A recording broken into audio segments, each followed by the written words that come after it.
Good morning and welcome to another Wine Steward video. Thanks so much for watching these silly things.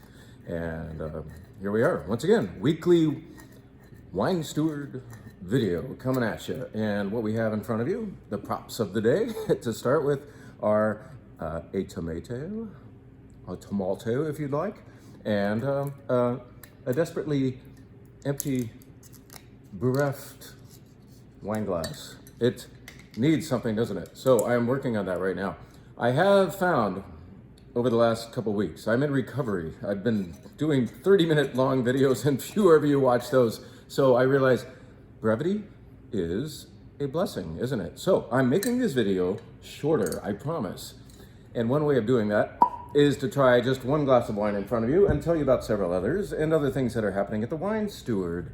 But to just have one taste of wine while I do it. That will save us time. You'll be glad for it. So, look at that. This is called Muralhas de Monção. Monção is the wine region up in northern Portugal. I'll soon be there, just briefly, all too briefly. This is a Vino Verde. I know you can say Vino Verde if you want, but the correct pronunciation, pretty much, I'm not Portuguese, but the best try at it is Vino Verde. Vino Verde. You don't say the A, all right? Vino Verde from Monção. And this particular one is made of Trechadura and Alvarinho. Alvarinho. Jim, you're mispronouncing that. No, I'm not mispronouncing it. Alvarinho is the name when you're south of the Minho River in a country called Portugal. They grow it there, and just over the river, you're in Alvarinho country of Spain. That is Galicia. At any rate, this is Vino Verde from there. Now, you who have had Vino Verde before, did I just say Vino Verde? I hope not. You who have had Vino Verde before know that it is frequently a $10 or less fizzy, super low alcohol white wine. Very refreshing and fun to drink, and rather nothing much more than that. This is the better stuff. This does cost somewhere in the mid-teens instead of under $10, and it's worth it. There is a little bit of pétillance, you know, that's what they call it when there's a little bit of bubble, or frizzante you could say, but there's only a hint of it. This is not the fizzy stuff, and it's much more complex. It's got more body. There's no oak, of course, but oh my God. I had this 2 days ago with the vendor, and I said, yes, we carried this before. I am so glad it's back.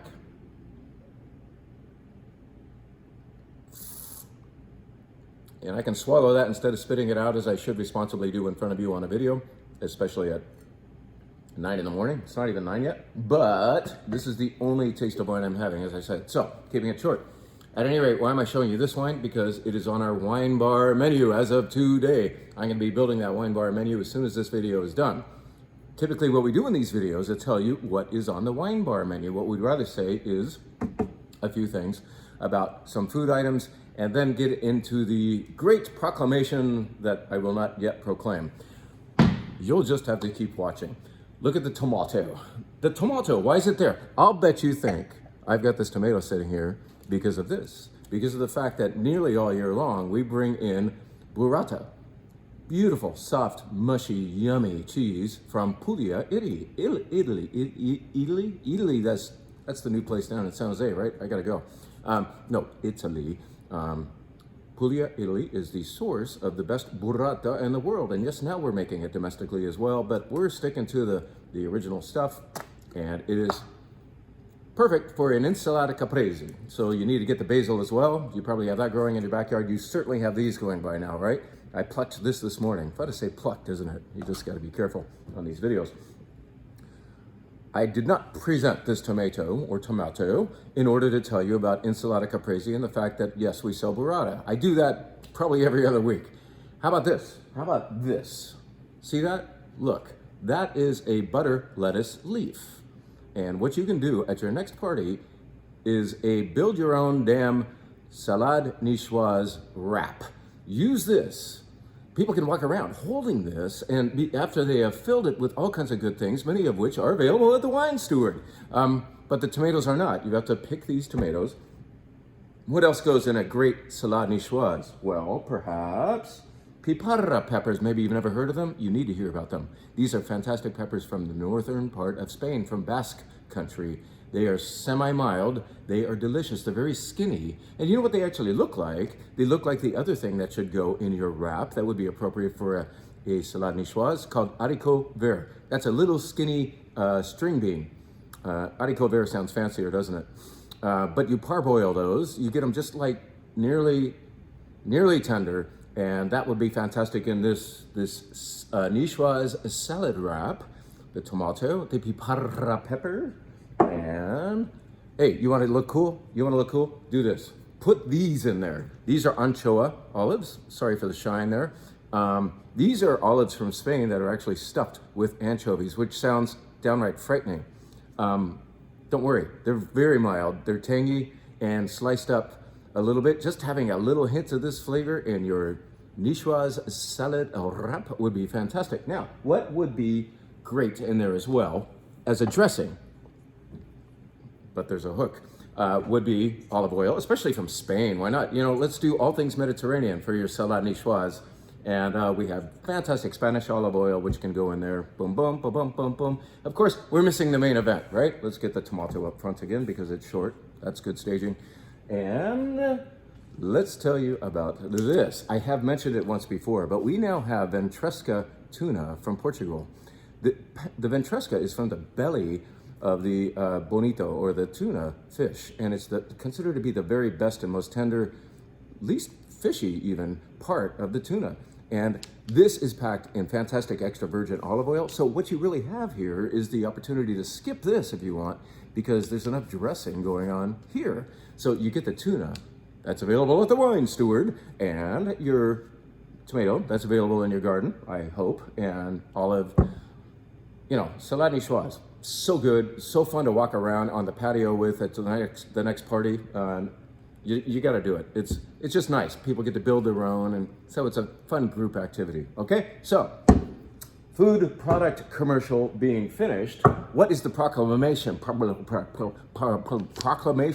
of the day? The proclamation is that wine club members, all wonderful 800 or so of you, your wines for August are ready to pick up. We love you, especially in the slowest month of the year, because what keeps happening is, of course, your credit card number gets charged, and you see that, oh, I guess our wines are ready. Well, that is in fact true. You may now come in and pick up your August wines, and I'd like to tell you just about a couple of them. Now, what's this thing called a wine club? I should have that prop. I don't have them. I did not fully prepare. One of the best parts about our wine club is that we give you something different every month. We surprise you. You don't know what's coming. Now, when you join the wine club of a winery, and great, you've got your favorite winery, you want the same stuff every quarter or every month, more power to you. Maybe you do that, but you also join a club like ours where you are constantly surprised, and hopefully positively surprised. I do taste a heck of a lot of wines to choose the 12 that we find for you every month. 12 wines? Yes, because we have 6 monthly wine clubs, and each club member gets 2 bottles of wine per month that they may have never even heard of without our finding it for you. So let's tell you about that. I mean, this is all about surprise, right? We want the comfort of sameness when we join a winery's wine club wine. We want the wonder, the sense of wonder is fulfilled. We are surprised. We are, I mean, that's energizing, isn't it? It's a little bit of insecurity there, a little bit of fright, but to have a new thing placed before you every month, a lot of people think that's cool. I mean, you get the unexpected. And in fact, this month, you and the Tuesday Night Wine Club wines get a wine called Unexpected. How perfect was that for this video? This is unexpected because it comes from an area that no one's ever even heard of before, Hiloca or Hiloa or something like that, in the province or state of Aragon in Spain, of course. And more famous places here that grow the grape Garnacha are Calatayud and Capa de Borja and Cariñena. But this little place, the name of which I still can't remember, is not as well known. But they've been growing grapes there forever and ever and ever. In fact, there are vineyards that have been abandoned because it wasn't economically feasible for a while there to maintain them. And now somebody has gone in and said, look at these old vines. This is a value. This is a treasure. This is fantastic raw material. Let's bring these vines back. Let's rehabilitate them and make a good, inexpensive garnacha for you. That's what's happening in the Tuesday Night Wine Club. Unexpected garnacha. This is delicious wine for the mid-teens. Beautiful stuff. If you're going to be grilling this weekend, your friend is garnacha. Put a very slight chill on it. Very, very good. And we'll say something like that in the wine club notes that we write for you. Yes, every month, along with your wines, you get wine club notes that we have written. Basically, I have written. And they're not like copy and paste. Anybody can go to a website, copy and paste a whole paragraph of data about the wine. I mean, any of you can do that. Why would I do that for you? That's easy. What we do instead is justify our finding or choosing this wine for you. You know, what is personal to us and could be to you? What is the good use of this wine? What am I going to go do with it in my backyard? I mean, something not so kinky, I hope. But the point is, why did we choose this for you? And so what you get is a whole page of basically justification. And then, you know, maybe a food pairing suggestion. Sometimes it's funny, but I think it's always helpful. So for instance, we told you this time when we're about to give you this white wine in the White Wine Club about the irony, the unexpected, the surprise of the fact that a white grape actually works in the hottest part of Spain, right in the middle of Spain, a region called Rueda, and that's just north of Madrid. White grapes typically do not tolerate heat. They lose their fruit, they lose their acidity, they become flabby. They are not appropriate for such situations. Well, Verdejo, if you want, this one from a producer called Menade, can do that. That's a surprise, isn't it? It's fun to talk about surprising things. This is delicious, vibrant, zingy, heat-beating white wine. And in fact, in Madrid, where it's probably 100 degrees today, this is what they are drinking by the glass at virtually every tapas joint. You will see Verdejo from Rueda offered all over Madrid. Why? Because that's their local wine region. This is the wine region most local to them. An area called Rueda, where it's very hot, where they surprisingly can grow a white grape that maintains its fresh zinginess. So there's that for the White Wine Club this month. Let's see what else we have. What's another surprise? Here's the surprise that normally we don't have it in our budget for the World Class Wine Club to include a Chateauneuf de Pape.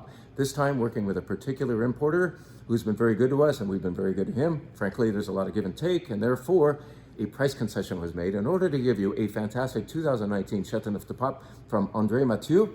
This is going to be a notes this time about what basically Chateauneuf de Pape is, because sometimes we go all the way back to start, knowing we have new members, knowing some people are new to this category. And so we want to tell them about basics of Chateauneuf de Pape this time. Not necessarily so much about what this particular one tastes like, but let's tell you about this region, why it has a fancy name, what is it about the Pope, why do we have all this stuff on the glass?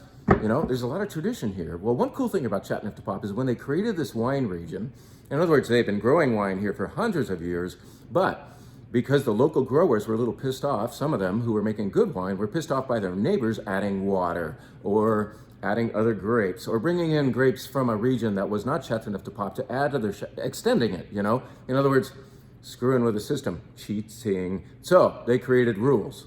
This was the first AOC in France. In other words, a designated area with a list of winemaking rules. And one of the rules designated back in the 1930s, I believe, was that you could use 13 different grape varieties in Chateauneuf de Pape. It was this list. And what's kind of cool is some of those grapes are actually white. Yes, this is a red wine, but you can add Bourbon and Claret, and I think another one or two that are white grapes to this wine. It's still red. I mean, most of Chateauneuf de Pape is Grenache. And then there's Syrah and Mourvèdre, GSM. But you can have all 13 in there. If you read the back label, even the back label tells you all 13 are in this particular André Mathieu Chateauneuf de Pape 2019. It is delicious, and it's even more cool once you know how many grapes are in it, right? There you go. Alrighty, what else is surprising? Let's tell you about two more surprises and then we'll let you go. But here is a surprise. Here is another surprise. These are both from Tuscany, Italy. These are both landing in the Wine Adventure Wine Club this month. This is, as you might expect, comes from Tuscany, Italy. It's red wine. So what would it be made of? Well, good guess. Sangiovese, the blood of Jove. Sangiovese surprises the palate. There, I get to use the word again. It is not big, rich, fat Cabernet. Sangiovese is bright. It is middleweight in feel. It is high in acidity, and your palate is surprised. You probably should not drink this wine as a cocktail. It would probably disappoint, and that's why you read the notes. And you put this in your mouth, having read the notes, and you're still surprised by the zing, by the acidity, by the vibrancy, and you're automatically hungry, and that's appropriate. You should be eating with this 100%, actually I think it's 90% Sangiovese. There's just a little bit of cushion of 10% Merlot in it, in this particular one from Bindi Sigardi. These guys have been around for hundreds and hundreds and hundreds of years. So they know how to do Sangiovese, right? Well, okay, so your palate is surprised. Let's surprise it again with another Italian wine that is from Tuscany, that is not made of Sangiovese. This uses all Bordeaux varieties. This is called Poggio alla Guardia. And why Bordeaux varieties? Because out on the coast of Tuscany, on the Tyrrhenian Sea, Sangiovese doesn't do all so well. You know, maybe a wine from there would have a little homage to Sangiovese with a 10% entry of it, but most of the wines there are based on Bordeaux varieties. I know that sounds weird, but the Bordeaux varieties have been there for quite a while now. So it's kind of like, what makes this Italian? Your palate is surprised. The Italians, like no other great wine region in the world, or wine country in the world, want to show you wine that goes well with food, protein especially. And so bistecca fiorentino, that's the big ass ribeye that you will have in Florence, would be fantastic with this Bordeaux blend from what they call Maremma. Maremma is a sub-region of Tuscany out there on the Tyrrhenian Sea. This is where the big, fancy, expensive Super Tuscans called Ornellaia and Sassicaia come from. These guys make one like that too, but this is kind of a little brother. This is a baby Super Tuscan, we could call it. At any rate, these will both surprise your palate, and once your palate is surprised, you will go cook, right? So get ready, guys. Let's get some recipes out. And come in the meantime to the wine store to pick up your wine club wines. Come upstairs to the wine bar. We have a really cool menu coming up.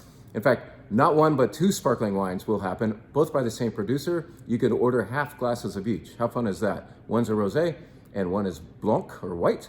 And they're both bone dry, zero dosage, and they're fun to compare to each other from the same producer. How cool. Well, that's happening.